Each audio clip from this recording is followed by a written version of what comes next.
Urban Meyer has been a disaster in Jacksonville. Meyer told his team that he was staying in Ohio to see his grandchildren last week. Instead, he was out fondling a woman at the bar. Naughty, you teasing me? The Jaguars owner said that he needs to regain their trust and respect. But come on, it's time to move on after only 10 months. The Urban Meyer experience in the NFL has gone just about as bad as possible. Since Meyer got to Jacksonville, he hired a coach who quickly had to resign after being accused of making racist comments during his time at Iowa. He signed Tim Tebow in a horribly failed experiment, and he showed that he might be one of the worst drafters in NFL history, drafting a running back in the first round, even though he already had one of the best running backs in the NFL the year prior. Now, he couldn't screw up Trevor Lawrence, though he did give it his best shot, having him split reps with Gardner Minshew before trading him away. Meyer has already traded away the Jaguars' 2020 first-round pick, CJ Henderson. The tank is on, and it's going well. They're 0-4, and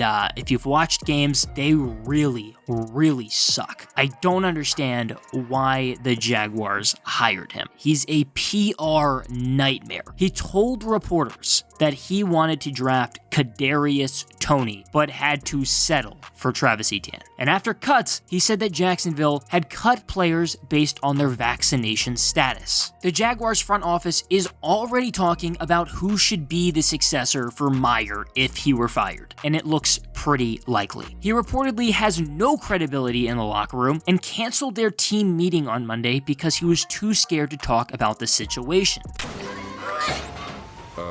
I can explain. Anybody that watched that video knows damn well that my guy was not just dancing.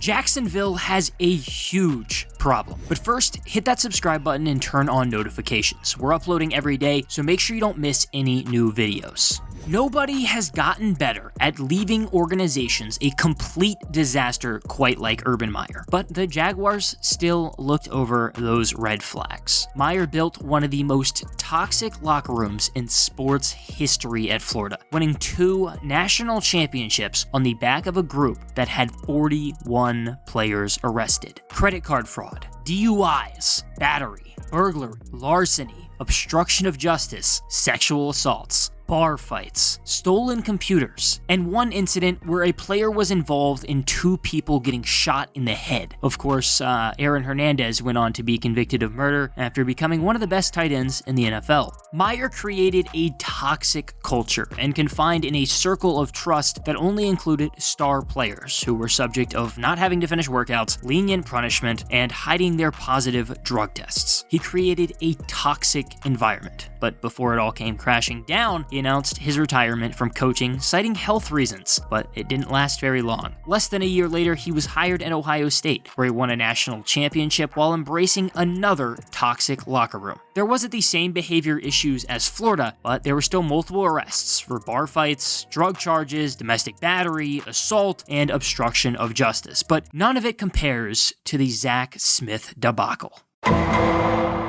The Buckeyes wide receiver coach was physically abusing his wife, which Meyer reportedly knew about and lied about when he was asked. An investigation ensued, and Meyer was suspended to start the 2018 season due to not upholding the values of Ohio State. Yet another controversy for Meyer, and it ended the exact same way. Him announcing his retirement due to health reasons, only to jump to another opportunity he found worthwhile, this time in the NFL.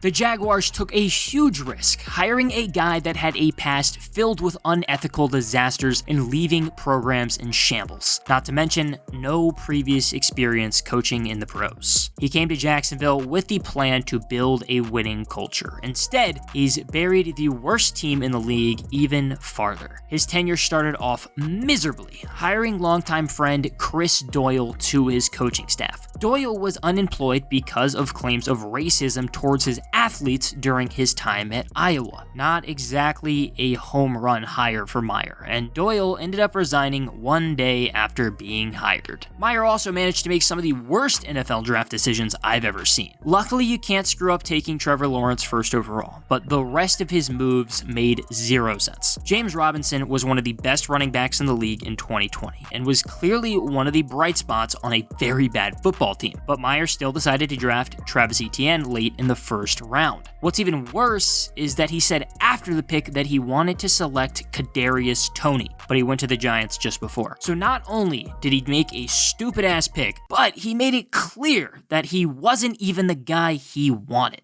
What are you doing?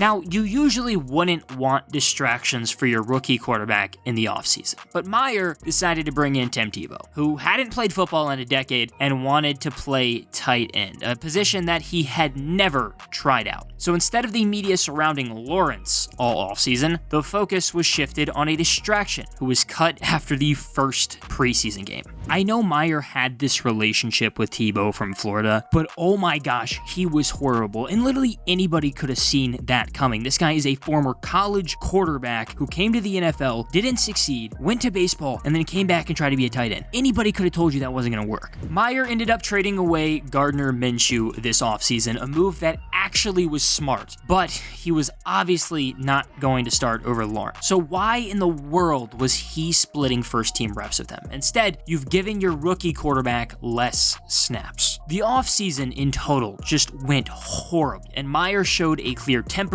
and frustration that came from losing, and he even wanted to take over drills on his own. He didn't understand how the NFL calendar laid out. What is that? What the fuck is that? Getting fined for violating practice rules, and players getting mad at some of the things he did. Meyer has had a tough time transitioning to the pros, and he's taken it out on his staff, freaking out over preseason losses and putting blame on the coaching staff that he hired with full control over the roster and big decisions. The Jaguars have been horrible to start the year, losing every game and being nothing but a media disaster for fans to laugh at. They've already begun to tank, trading away CJ Henderson, their 2020 first-round pick, but honestly, he's probably thrilled to get out. I mean, I would be. After a close loss to the Bengals in Week 4, Meyer said that he was not going to take the plane back so he could spend time with his grandkids. Instead, it appears that while his wife was watching their grandkids, Meyer was out at a bar groping what looks like a college-aged female. He then canceled team meetings on Monday because he was too scared to talk about it, deciding to talk to each position group separately and claiming that the woman was just dancing in front of him. See, I'm not exactly a detective, but breaking down that video, that's not how I dance. I like to move it, move it. I like to move it, move it. For Meyer to be on the hot seat after 4 weeks into his NFL regular season tenure is pretty damn impressive. Jacksonville has had closed-door meetings this week, and none of them have been about the Titans, their upcoming opponent. There are 2 big clauses in Meyer's contract that could actually allow the Jaguars to move on: a morals clause and 4 cause. They are reportedly going to stick with Meyer for now, but I don't know how long that's going to last. How much irreversible damage has Meyer done to Jacksonville? More importantly, Trevor Lawrence. It's so hard for a rookie quarterback to adjust to the NFL, and Lawrence has clearly had a tough time. He's managed to be put in literally one of the worst spots for a rookie quarterback maybe ever, and that is clearly on the Jaguars front office. You don't hire a guy who has been followed by nothing but controversy and chaos and ask him to come to the NFL to run your team. Everyone expected Meyer to be an absolute dumpster fire in the pros, but for whatever reason, the Jaguars didn't see it. Every ounce of mess that comes out of this, and if Trevor Lawrence ends up failing in the pros, it all goes back to Urban Meyer and the Jaguars' idiotic decision to hire him.